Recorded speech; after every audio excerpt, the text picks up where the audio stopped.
지금 알아야 될 거는 소득에서 그러니까 수익의 회계로 치면 수익에 해당하는 소득에서 회계로 치면 비용에 해당하는 필요 경비나 소득 공제를 해준다는 거죠. 네, 소득 공제 같은 경우는 그 방법을 정해놨을 거고요. 그러니까 뭐 얼마당 얼마로 한다, 어느 구간에는 얼마로 한다, 뭐 이런 식으로 정해놨을 거예요. 그러니까 손해가 나는 거죠. 그러니까 필요 경비는 내가 돈을 쓰면 증빙을 갖고 가서 그냥 증거를 내면 저 썼어요 하면 빼주는 겁니다. 근데 소득공제는 그러니까 국세청은 이렇게 생각하죠. 직장인이 쓰는 돈은 소비고 사업자가 쓰는 돈은 투자라고 보는 거지. 악용하는 사례가 많죠. 그냥 밥도 그냥 비용 처리 다 해서 먹고 그럴 수 있잖아요.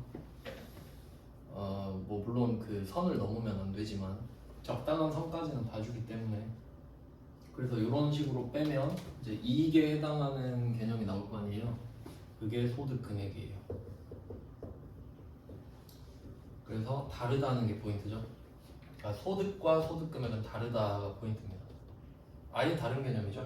그러니까 우리는 소득 금액의 세금을 맞는 거지 소득의 세금을 맞는 게 아니거든요. 소득의 세금을 맞으면 엄청난 손해죠. 많이 내야겠죠. 돈이 없는데 막 세금 내고 그러겠죠. 그래서 여기다가 세금을 때리는 겁니다.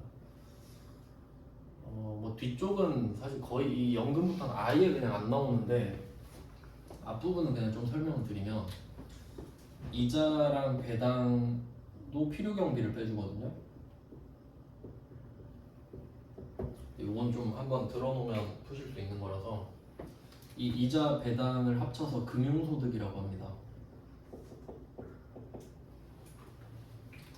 금융소득. 뜻은 돈이 돈을 벌었다. 그러니까 이건 우리가 노력한 거 아니죠. 이자 받고 배당 받는 거는 우리의 노력이 아닙니다. 돈의 노력이죠. 그러면 이런 걸 금융소득이라고 하는데 이 금융소득은 필요경비를 인정해 주거든요. 근데 인정은 해주지만 실제로 필요경비가 없죠.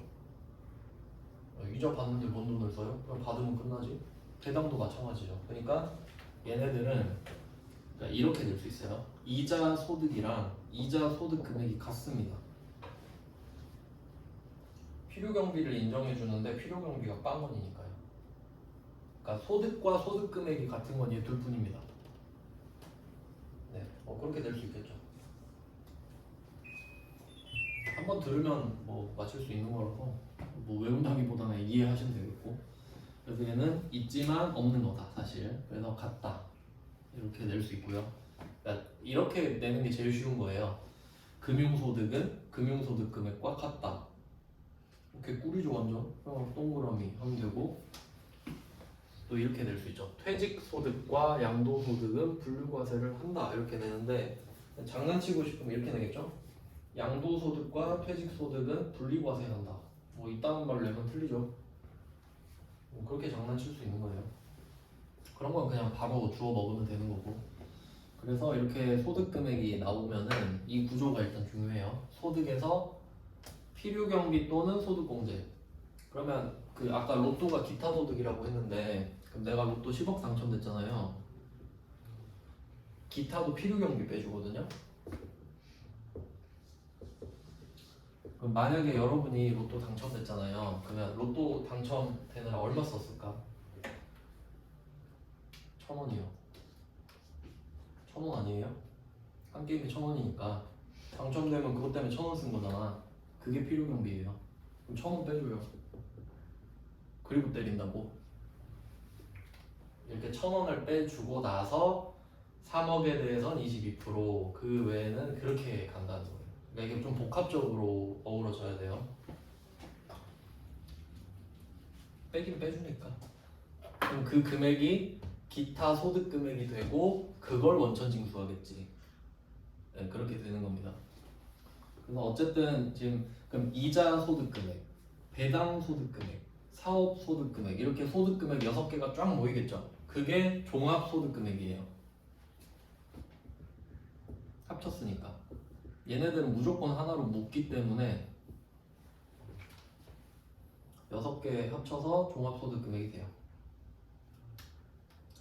그러니까 종합소득이라고 말을 하긴 하지만 실제 세금을 구할 때는 종합소득은 아무 의미가 없죠. 왜냐면 다 뺄 거 빼고 모아야 이때부터 의미가 있으니까. 그러니까 종합소득은 사실 의미는 없고 종합소득 금액부터 의미가 있는 겁니다. 그러면 얘는 퇴직소득 금액이 있겠죠. 퇴직소득 금액, 양도소득 금액 이렇게 있겠죠. 퇴직소득 금액, 양도소득 금액. 그러니까 항상 소득은 세 덩어리가 있다고 보시면 되거든요. 종합소득 금액, 퇴직소득 금액, 양도소득 금액 세 개 맞죠? 세 덩어리로 애초에 했으니까. 그러면 나중에 이런 게 나올 거예요. 소득 금액 기준이 나오거든요. 소득 금액 얼마 이상, 얼마 이하 이렇게 말을 하거든요. 그럼 여기서 소득 금액은 세 개를 합친 겁니다. 왜? 소득이 8개를 합친 거잖아요. 소득 금액은 이 세 개의 소득 금액을 합친 게 소득 금액이지. 뭐 그런 식으로 정리가 되는 거예요. 네, 그럼 이제 설명이 끝났으니까 이제 정리를 할게요. 얘네들은 이론 설명하느라 이제 지금 수평적으로 설명을 드렸죠? 8개가 있다. 근데 이제 수직적으로 갈 거예요. 근로소득만 가지고. 어차피 이거 배우는 이유가 우리 회사 직원 때문에 한다 했잖아요. 그럼 그 직원은 근로소득일 거 아니에요. 그러니까 우리는 근로소득만 하면 돼요.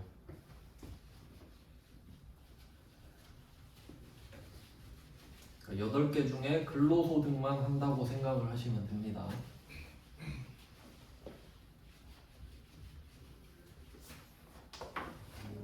근데 실제로 좀 비교를 하면은 근로소득 가지고 할 때 우리가 흔히 말하는 연봉이라는 개념 있죠. 연봉. 그 연봉이라는 개념은 소득세 없는 말이거든요. 전혀 없는 말인데 그냥 그래도 이해를 돕기 위해 그냥 쓸게요. 연봉은 없어요. 없는 말이지만 여기서 비과세를 뺍니다.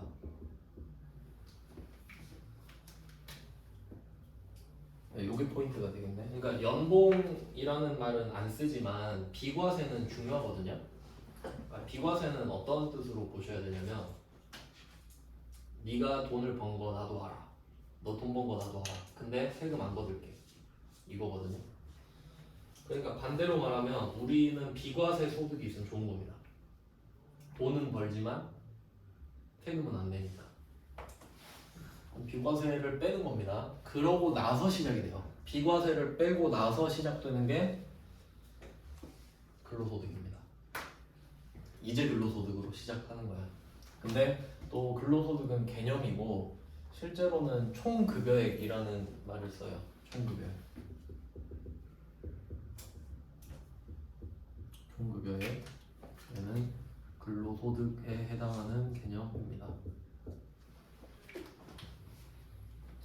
그러니까 총급여액이랑 근로소득은 아예 그냥 같은 뜻이라고 보셔도 상관이 없습니다. 근데 실제로 쓰는 말은 총급여액. 그러니까 나 총급여액이 얼마야 이렇게 말하면 아 그거 근로해서 벌어들인 소득이구나 이렇게 판단한다는 거지. 그러니까 총급여액을 듣고 사업소득이네 이러진 않는다는 거예요. 그런 개념이에요. 이 말을 실제로 써요. 그러니까 총급여액을 들으면 아 저거 근로소득이구나 라고 떠올릴 수 있어요. 그래서 연봉이라는 개념은 아예 없어요. 왜냐하면 비과세를 차감하고부터 시작하기 때문에. 그러니까 뺄 거 빼고 그걸 총급여액이라고 부르거든요. 그러니까 쉽게 말하면 총급여액을 구하기 위해서는 비과세가 뭔지 알아야지. 뺀 게 총급여액이니까. 그리고 또 여기에 총급여액에 포함될 수 없는 게 있는데 뭐 아까 말씀드렸지만 비과세를 빼는 거는 받았는데 세금을 안 낸다 그러니까 빼는 거고 그리고 여기 옆에 뭐 분리과세도 한번 써볼게요. 분리과세도 여기 포함이 안 되네요. 그러니까 뭐 예를 들면은 내가 총급여액은 회사에서 월급 받은 거고요. 요새 힘들어가지고 상하차 택배를 띄워요. 그럼 그거는 분리과세 당하고 소득 받겠죠. 그러니까 그 상하차 택배에서 받은 돈은 여기에 포함될 수가 없지 아예. 원천징수 당하고 실제로 현금 받은 거니까. 그래서 걔는 그냥 상관이 없다는 소리입니다. 걔는 그걸로 끝났기 때문에 그 이야기를 하진 않지 이제. 그 내용이에요.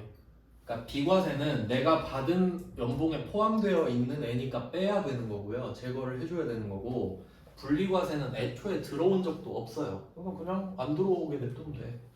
제외돼 있는 애기 때문에 그냥 그래 하고 그냥 지나가면 된다는 소리예요. 그래서 결론은 비과세랑 분리과세는 우리가 세금을 구할 때 없어야 된다는 소리지. 어떤 이유로든. 그러니까 얘는 포함이 돼 있기 때문에 제외를 해야 되고, 얘는 이미 제외가 돼 있기 때문에 냅두면 된다. 결론입니다. 이렇게 되고요. 그 다음에 총 급여액이 뜨면 근로소득 공제라는 걸 해줘요. 아까 한번 말씀드렸죠?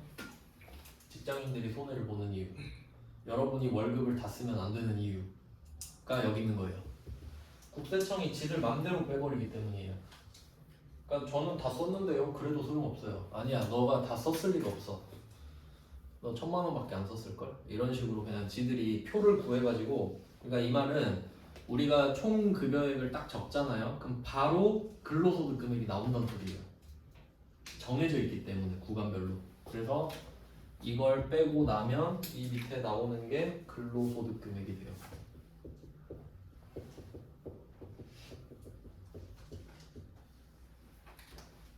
이렇게 돼요. 그러니까 근로소득, 근로소득 금액.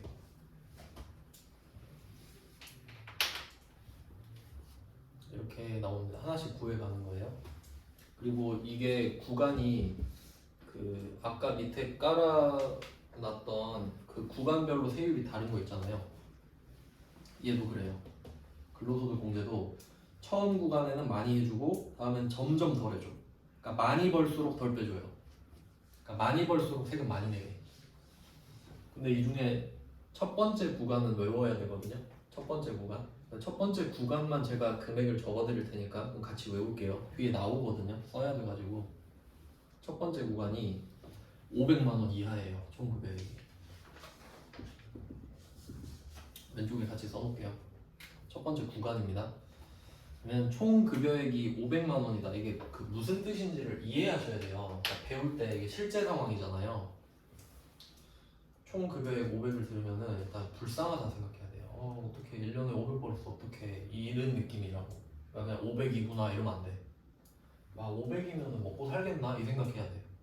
그러니까 1년 동안 500 번 거는 거의 안 번 거랑 다름없지 않아요? 생활비도 안 나와. 그 느낌을 받으셔야 된다고. 그러면 국세청이 500번 사람한테 세금을 걷고 싶겠어요? 미안해가지고 못 걷겠지. 그러면 야 너 500 벌어서 어떡하냐? 내가 너 소득공제 많이 해줄게. 이렇게 가겠지.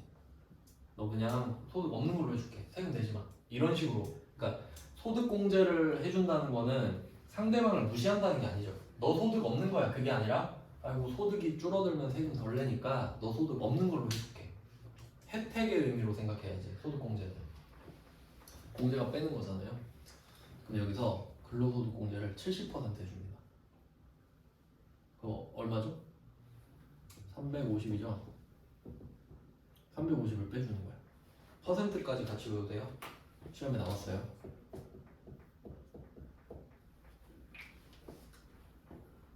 당연히 금액을 외우는 게 아니라 퍼센트를 외워야겠죠. 왜냐면 딱 500은 아닐 거 아니야. 400도 있고 300도 있고 그럴 수 있잖아요. 그럼 이거 해석해야 돼요. 이거 옛날에 저 학교 다닐 때도 애들이 이거 많이 틀렸는데 생각을 안 하니까. 그러니까 뭐였냐면 근로소득 금액을 구하세요 이런 거였거든요. 근데 근로소득 금액 구하세요 하는데 답을 350을 쓰는 거야. 근로소득 금액은 총 급여액 빼기 근로소득 공제죠. 150이라 써야 될 거 아니에요. 그러니까 생각을 안 하고 다 350이라 썼다고. 아무 생각 없이. 그럼 세금 더 내면 되지 뭐. 그럼 이러면 150이죠. 그럼 좋지. 이 사람 입장에서는 와 나 500 버는 거였는데 150 벌었다고 해주네? 그럼 세금 덜 내잖아요. 어쨌든 여기에 6.6%인 거 아니야. 그럼 500에 6.6%보다는 150에 6.6%가 낫죠. 그러니까 아 혜택을 줬구나. 파격적이지 않나요? 70%면? 그러니까 느낌을 받아야 된다. 그냥 외우는 게 아니라 와 500은 진짜 개 거지니까 350을 그냥 없애버리는구나. 그러니까 세금을 받을 생각이 없구나라는 느낌을 받으셔야 된다고. 안 그러면 암기가 돼요.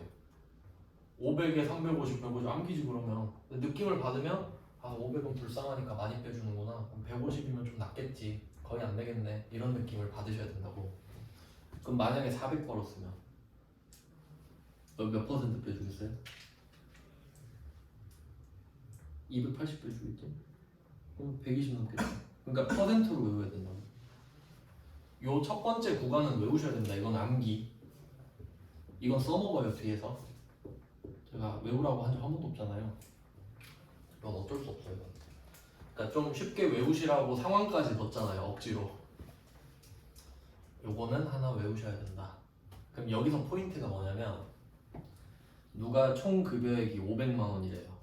그럼 머릿속에 이 사람의 근로소득 금액은 150이구나. 같잖아요. 이 두 개 같은 거죠. 이 두 개는 실제 같은 거예요. 맞죠? 총 급여액 500만 원과 근로소득 금액 150은 같은 겁니다. 그러니까 이걸 써먹으려고 외우라고 하는 거예요. 그냥 외울 수도 있지만 납득을 한번 해야 될 거 아니에요. 70%를 빼주니까 30%가 남는구나. 그리고 그 뒤에 무수한 구간이 있지만 그건 이제 알 필요가 없어요. 자, 이렇게 해서 근로소득 금액을 찾았어요. 이렇게 하면 지금 그 아까 횡으로 적었던 거 기억해 보세요. 이배사금, 연기, 퇴양 이렇게 8개 쭉 적었죠. 근데 그 중에 근로만 지금 쭉 뽑은 거예요. 한 줄만. 그러면 근로소득 금액, 그러니까 이게 근로소득인데 근로소득 공제를 빼고 근로소득 금액이 됐어요. 그러면 소득 금액 6개 모은다 그랬지. 그걸 종합소득 금액이라 한다 했잖아요. 그러니까 얘는 곧 종합소득 금액이야. 이게 곧 종합소득 금액. 우리는 지금 근로소득 하나밖에 없는 사람을 가정하고 있기 때문에 근로소득 금액이 곧 종합소득 금액. 이렇게 해석을 하겠습니다. 같은 개념으로 쓸게요.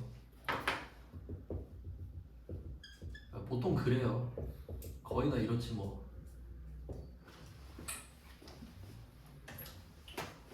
네, 이렇게 종합소득 금액이 나왔습니다. 그러면 얘 소속이 근로소득이었잖아요. 그러니까 근로소득이었으니까 근로소득 공제를 한번 빼줘요. 그리고 근로소득 금액이 돼서 모여가지고 종합소득 금액이 됐죠. 그럼 종합소득 금액이 됐으니까 종합소득 공제를 한 번 더 빼줘. 모인 기념으로. 그러니까 그 6명이 있는데 6명마다 하나씩 다 빼줘요. 필요경비 또는 소득공제를. 그럼 한 번씩 다 빼준 게 소득금액이 됐죠. 그럼 걔네들이 모인 거야. 이렇게 깔때기 모양으로 생각하면 돼. 하나, 둘, 셋, 넷, 다, 여 이렇게 있는데 한 번씩 다 빼줬죠. 빼주고 남은 애들이 또 모였잖아요. 하나, 둘, 셋, 넷, 다, 여. 여기 모인 기념으로 야 너네 모인 기념으로 한 번 더 빼줄게. 이게 종합소득금액. 그러니까 요거는 근로소득금액. 근로소득공제. 얘는 종합소득공제. 모인 기념으로 한 번 더 빼주는 거. 그러니까 6개 묶은 다음에 한 번 더 빼주는 겁니다. 우린 좋지. 나쁠 거 전혀 없죠. 그래서 종합소득공제가 한 번 더 들어가고 얘도 결과적으로는 소득공제지. 소득을 빼주는 거니까 어쨌든.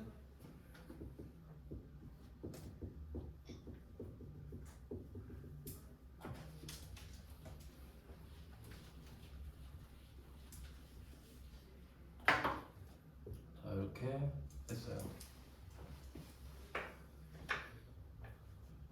종합소득 공제까지 하고 이제 남은 게 뭐냐? 이게 과세표준입니다. 이제 아주 험난하게 찾았어요. 과세표준을.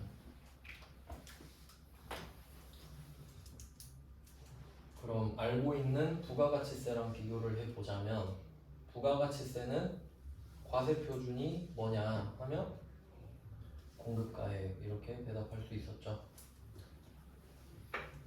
자동차세 과세표준은 배기량, 부가가치세 과세표준은 공급가액. 그럼 소득세 과세표준은 이거죠. 이거 이렇게 그러니까 말을 할 수가 없어. 소득세 과세표준이 뭐죠? 이거 다 말해야지 뭐.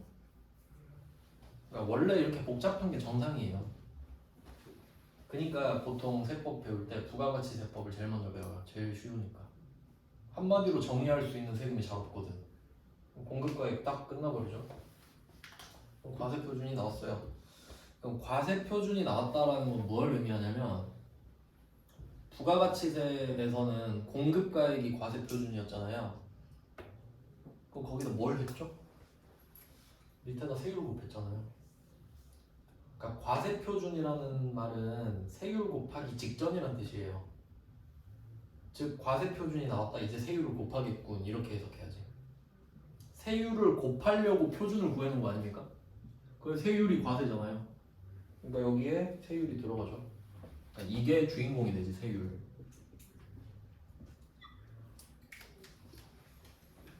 이 세율이 6%, 15%, 24, 35, 38, 40, 42, 45예요. 그럼 어떻게 구하냐? 누진으로 구하죠. 누진. 그 형태를 누진세율이라고 하거든요. 누진세율. 그러니까 이게 단일 누진세율이 있고 또 초과 누진세율이 있는데 아까 그 칸 여러 개 있었잖아요. 네, 1억 버는 사람이 아까 35%였나? 그럼 만약에 1억 번 사람한테 야 너 38.5%네. 그럼 그건 단일 누진세율이에요. 엄청 잔인한 방법이죠. 좀 멍청한 것 같기도 하고. 근데 초과 누진세율은 단계를 다 밟아가는 거예요. 0부터 1200은 옆에도 6% 됐으니까 너도 6%. 요건 15%. 여긴 24%. 그리고 35%네. 이게 초과 누진세율. 이게 합리적이죠.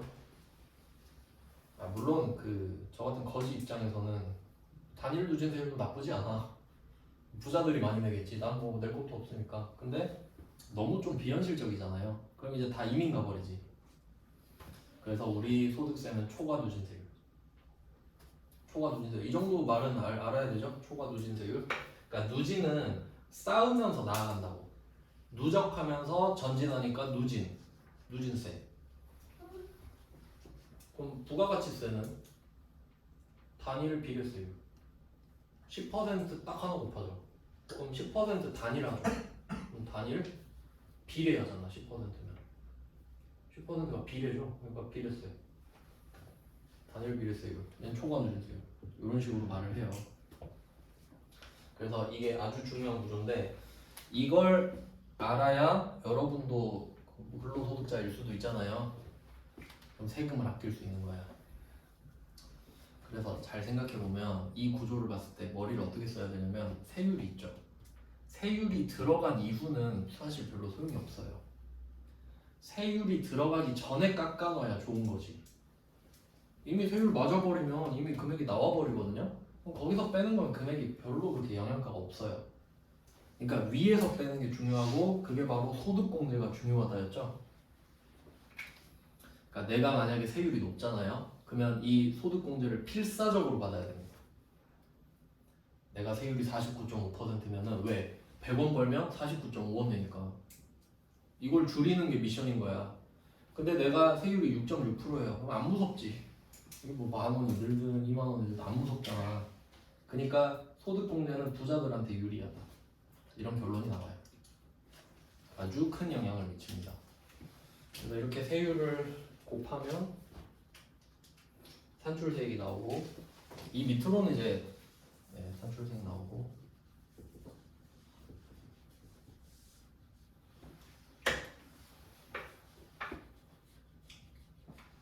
그리고 밑에다가 뭐 세액공제 이런 게 들어가는 거예요. 뭐 감면도 있고 공제도 있는데 우리는 뭐 감면은 안 나오니까 세액 그냥 공제만 할게요. 밑에 더 많아요. 원래 훨씬 많은데 시험에 나오는 것만 하려고 여기서 세액공제를 빼주면 세액공제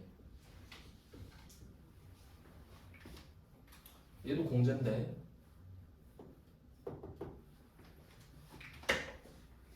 그러면 소득공제도 있고 세액공제도 있습니다. 일단은 우리한테는 다 좋아요. 다 좋은 거예요. 맞죠? 소득공제든 세액공제든 해주면 좋은 거 아니야? 근데 뭐가 더 좋냐는 거지. 그러면 소득공제는 49.5%인 사람이랑 6.6%인 사람이랑 둘이 딱 앉혀놓고 야 너네 둘 다 내가 소득공제 100만 원 해줄게. 그럼 표정 다르죠 둘이. 엄청 좋겠지. 근데 둘이 앉혀놓고 야 너네 둘 다 10,000원씩 세액공제 해줄게. 10만 원 해줄게. 이러면 부자들은 아유 감사합니다 이 정도 할 테고 내가 만약에 세금을 11만 원 내야 되는 사람이야. 내 세액공제 10만 원 해준대. 아이고 감사합니다 이럴 거 아니에요. 그러니까 세액공제는 비교적 소득이 적은 사람한테 유리해. 비교적입니다. 절대액은 똑같아요. 맞죠? 그러니까 둘 다 10만 원 해주는 건 안 변하잖아. 근데 부자들은 별로 관심 없겠지. 아, 얘 이 정도 하겠지. 그런 느낌이에요. 그래서 그 정도 효력이 있다. 이유는 세율 위에 있냐 밑에 있냐예요. 위에 있냐 밑에. 그러니까 이게 전부예요, 사실. 그러니까 이걸 해석할 수 있느냐가 이제 중요한 거죠. 근데 안타깝게도 이제 세무 2급 시험에서는 이런 거에 대한 이해도는 물어보지 않아요. 그냥 기계적인 암기만 물어보지. 그래서 그게 없으니까 제가 좀 구조를 설명을 드린 거예요. 그럼 일단 시험에 나오는 거, 제가 빨간색 써놓은 거 있죠. 비과세. 중요하고. 중요하겠죠? 비과세 모르면 세금 더 내야 됩니다. 분리과세도 중요하겠죠? 딱 느낌이 중요하잖아요. 그러니까 종합에 포함이 되면 안 되니까. 그리고 근로소득공제는 안 중요합니다. 이건 우리가 통제할 수 있는 게 아니에요. 그러니까 항상 내가 통제할 수 없는 거는 의미가 없습니다. 그렇죠? 어쩔 수 없는 걸 배워서 뭐 하겠어. 그래서 얘는 정해져 있기 때문에 안 배웁니다. 얘는. 근데 하나만 외우랬죠. 하나만. 제1구간.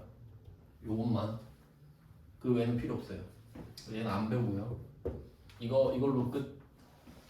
그 다음에 종합소득공제. 이제 이걸 배워야죠. 어떤 게 종합소득공제냐? 이것도 엄청 많은데 엄청 많아요. 근데 역시 시험에 나오는 것만 한번 줄여보겠습니다.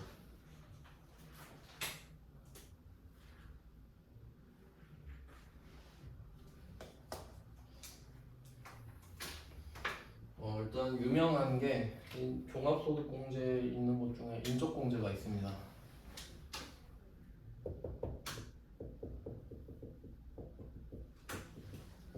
빨간색이 중요한 것들이에요.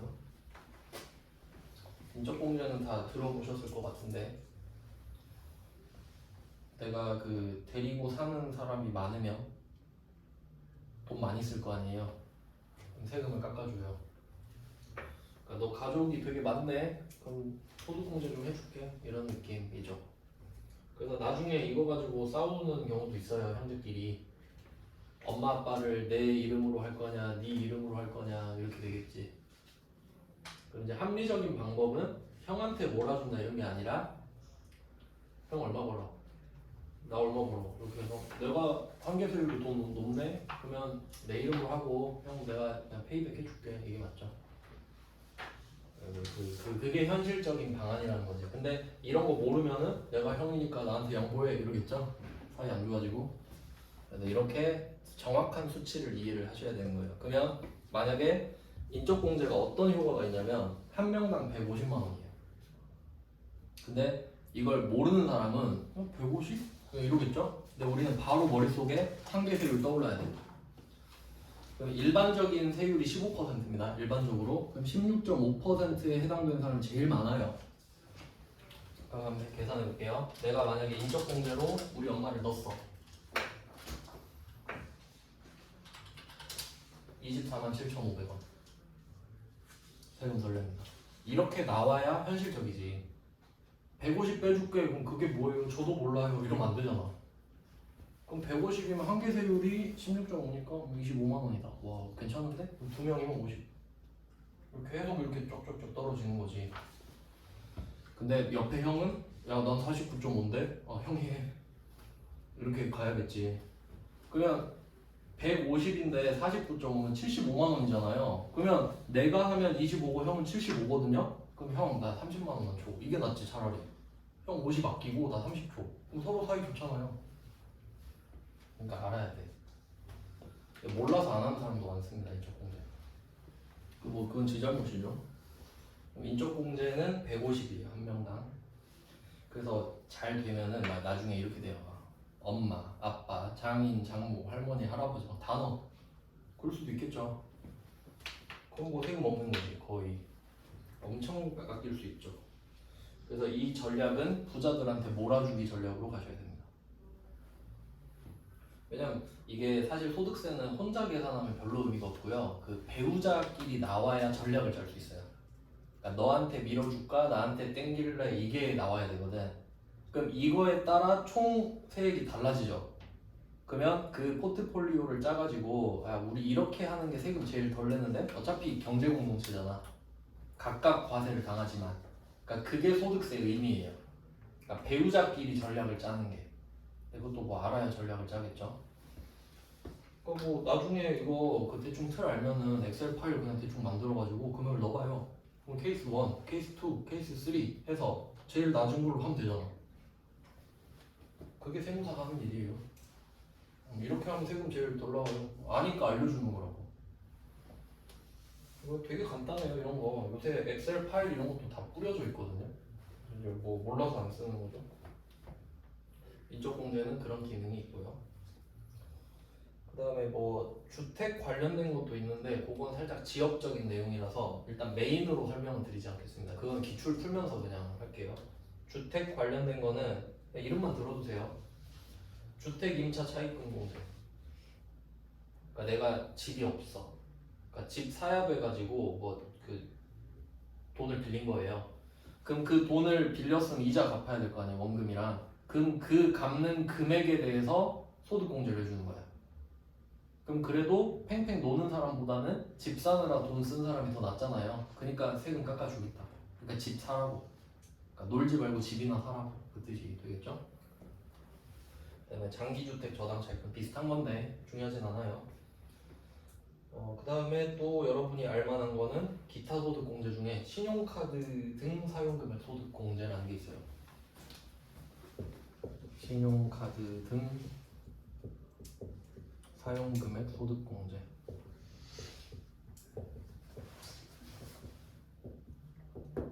하나씩 다 배웁니다. 나는.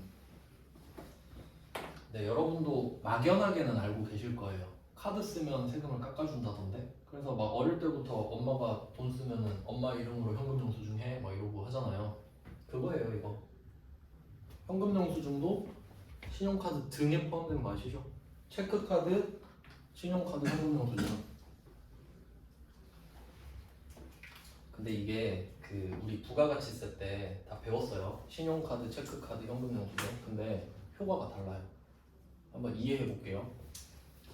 우리가 부가가치세 할 때는 사업자 측면이었거든. 사업자. 그러니까 내가 너한테 물건을 팔 거예요.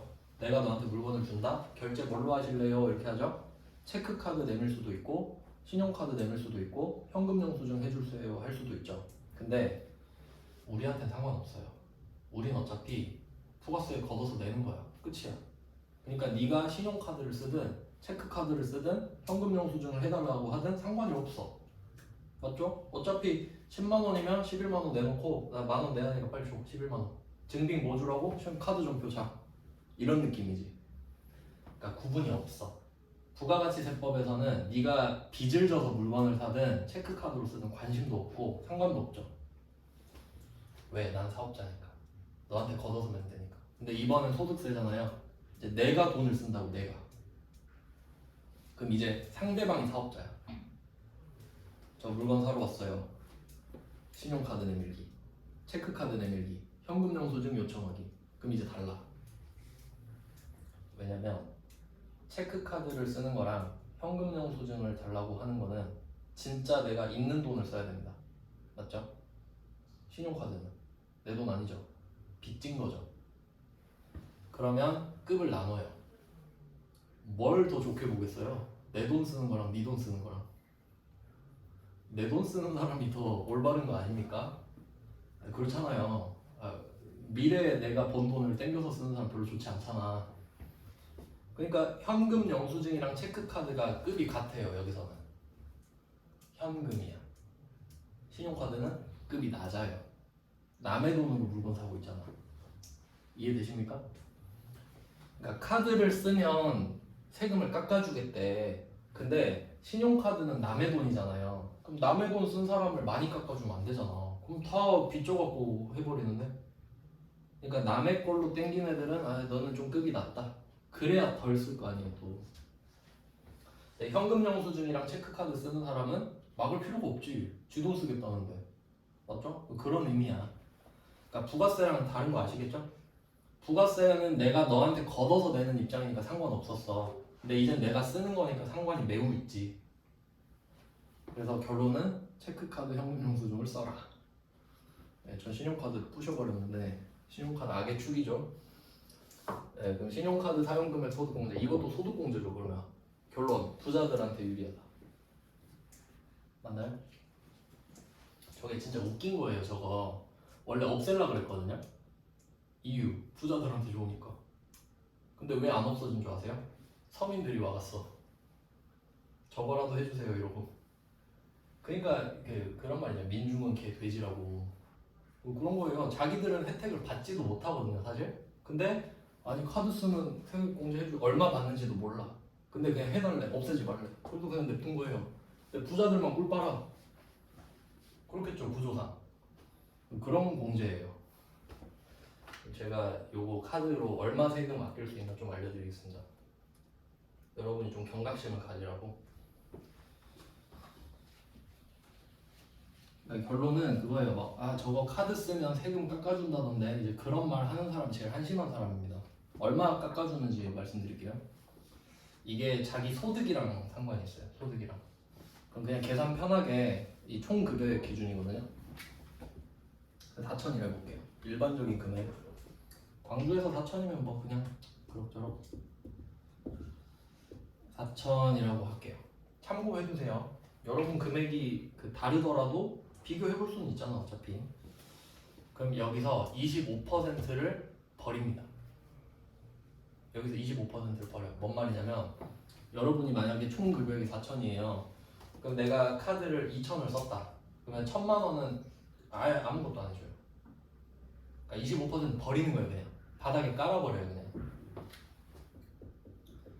그러니까 결론은 여러분 그냥 다르지만 연봉이라 할게요. 그냥 비과세 뭐 없다 치고. 그럼 여러분 연봉의 25%를 초과하는 부분만 인정해 주는 거지. 그러면 뭐 2천만 원을 썼잖아요. 그럼 1,000만 원은 없어. 그러면 이렇게 생각하면 돼요. 여기가 기준선이라고 보시면 되는데 여기 1,000만 원이 깔려버리는 거야. 그럼 아무것도 안 해주겠네. 그리고 이 위로 1,000만 원이 튀어나왔죠. 이 부분만 해준다고. 25%를 초과한 부분만. 그럼 일단 25% 로스가 생기잖아요. 그리고 여기서 퍼센테이지가 아까 급이 다르다 그랬죠. 체크카드랑 현금영수증은 30%예요. 30%. 그러면 한번 예를 들어볼게요. 내가 체크랑 현금영수증을 합쳐서 1,000을 썼다 할게요. 체크 이거 똑같으니까 체크 1,000이라고 할게요. 그 다음에 신용 1,000 이렇게 썼다고 합시다. 1년 동안. 그럼 이거를 신용 1,000, 체크 1,000 이렇게 쓰진 않겠지. 막 섞어서 쓰겠죠. 신용 썼다, 체크 썼다 막 이렇게. 그러면 섞여도 어차피 한 줄로 쫙 나와요. 다르니까. 그러면 체크가 30%, 신용이 15%예요. 남의 돈이니까 반밖에 안 해줘. 그거 좀 뭐 일리가 있죠. 남의 돈 많이 쓰지 말라고. 그럼 이렇게 하면은 우리 입장에서는 어차피 1,000을 버리잖아요. 그럼 뭘 버리는 게 좋아요? 이걸 버리는 게 낫죠. 어차피 버릴 거면. 이게 낮잖아. 낮으니까. 그러면 요게 저절로 밑에 깔려요. 그러니까 1년짜리가 소팅이 쫙 돼가지고 신용카드가 낮은 걸 지들도 아니까 깔아준다고. 그럼 여기다 신용카드가 깔려요. 그럼 이걸 그냥 희생양이 된 거야 얘는. 그리고 얘는 몇 퍼센트예요? 다 체크지. 그럼 얘는 30%. 이렇게 되는 거예요.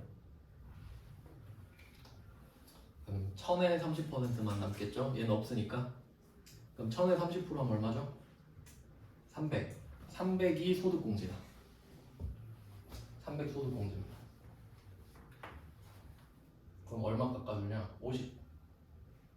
50. 얼마 써서? 2,000. 그러니까 연봉 4,000인 사람이 뭐 체크를 2,000 써도 똑같죠 지금은. 어차피 1,000은 버려지니까. 연봉 4,000인 사람이 2,000, 그럼 2,000 써도 많이 쓰는 거잖아요.